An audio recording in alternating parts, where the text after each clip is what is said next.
Hey, what's up YouTube? This is the Time Wizard here. Today I got a bit of a card discussion video for you guys. This is probably being posted a little bit later than I wanted to, but whatever. As we all know, the ban list was quite a while ago, and we lost a fantastic card to the ban list. Our good buddy here, Shockmaster. Um, in terms of XYZ for a rank 4 that requires 3 level 4s, this was your go-to card. Uh, Coincidentally, I was talking to my buddy right before the ban list, and I was saying how they're making all these other monsters, uh, XYZ monsters that require 3 level 4 monsters, and no one's ever going to use them. Like, this is who you're going to always go to. And, like, honestly, I didn't predict it in my ban list video, but it was such a shock to me to see Shockmaster get banned. But it sort of makes sense actually that he is to get banned because just being able to call monster spells or traps and then telling your opponent you can't activate any that type of card until uh, the end of your next turn is pretty broken. It kills some decks completely. But I want to talk about some viable replacements for him in this upcoming format to come. Uh, so let's jump right on into this. Uh, Obviously, the main card that I've been seeing people use is Evil Swarm Ouroboros. It's like a mini Trishula. I'm pretty sure the art is based off of Trishula anyway. But we should all know what this does, but I'll quickly go over the effects of these cards I want to discuss. He's got 3 different effects that you can only use once per turn, and you can't use the same effect over. So once you use one of the 3, you only get 2 of the options left, and so on and so forth. First option here is to target one card your opponent controls and return that to the hand. Second option, randomly discard one. One random card from your opponent's hand to the graveyard, and the third option is target one card in your opponent's graveyard and banish that target. So honestly, this is my first choice pick because it's such a good card. Um, Too bad Eradicator got hit because it wasn't an Eradicator target, but whatever.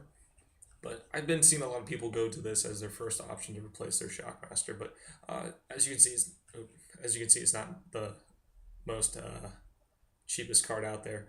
But there's another card that I would choose if I didn't have a steady cash flow. That is pretty easy to get, but we'll get to that in a second. Another viable replacement is number 32 Shark Drake. It's quite an interesting card. You can detach an XYZ material when this card destroys a monster by battle and sends it to the graveyard. And what you do is you special summon that monster that you destroyed back to your opponent's side of the field in attack position, but it loses 1,000 attack, and you can attack once again during the battle phase.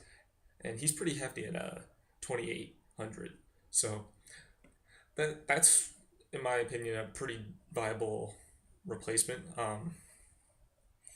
I haven't seen many people using this, but who knows? Maybe Ouroboros might get banned next time, and this will be the go-to guy. Next option here, we got number 91 Thunder Spark Dragon. Not the best choice, but definitely usable. Once per turn, you can activate one of these effects. Detach 3 XYZ materials from this to destroy all face-up monsters on this field. So pretty much sort of like a Black Rose for monsters. He does have this other effect where you can detach 5 materials and destroy all cards your opponent controls, which seems pretty crazy. I guess there's I can't think of the card name that allows you to put materials on another card, but that is definitely an option. I don't know anyone that uses this guide, but definitely interesting if you're in a pinch. Next card we got here is number 104 Masquerade. This came out, I think, recently in Judgment of the Light.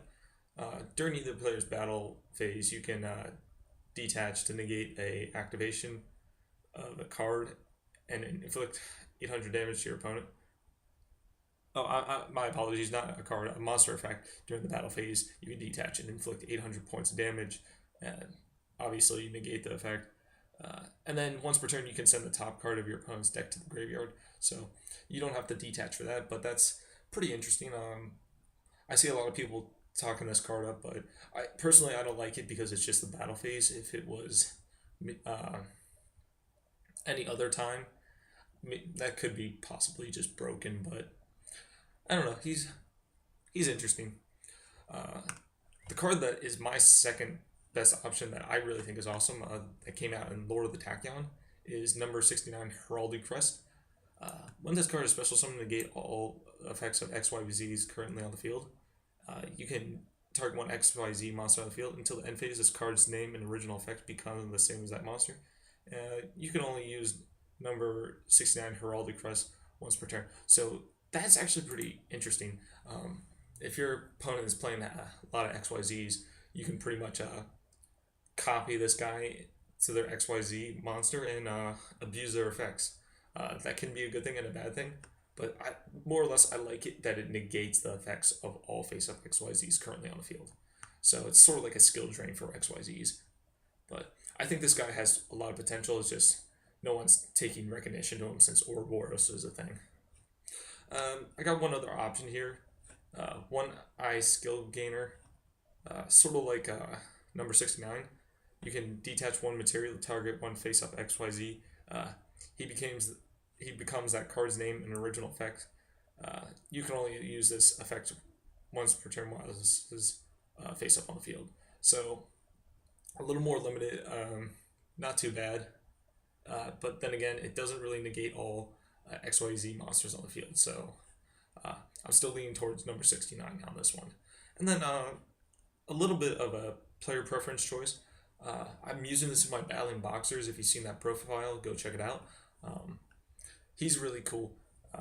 The only downside is he requires 3 warrior types monsters, so a little more restriction there. But once per turn during either player's turn, you can, when a trap is activated, you can detach, negate the activation, destroy it, and he gains 500. So he's a potential 4,000 beater, and he can negate a total of 3 traps. But I just threw that in there because it could be potentially thrown into like heroes or something. But I don't know. He seems pretty interesting. I like him. Pretty good against like Chainburn or something. But yeah, obviously, like I said, the main choice for players seems to be Ouroboros right now. But if you don't have the money to pull out, I would definitely go for like number 69 or Masquerade. Some people like. Honestly, I would pick up number 69. I believe it was a rare or common in Tachyon, so not too hard to get. But if you can't afford the Ouroboros, go for this guy if you can play him. If not, you can always tech in some other monsters into your extra deck. It's all up to you. But let me know what you guys think. What are you replacing your Shockmaster with? Maybe it's not on this list here. As always, guys, please like, comment, and subscribe for more Yu-Gi-Oh videos. See ya.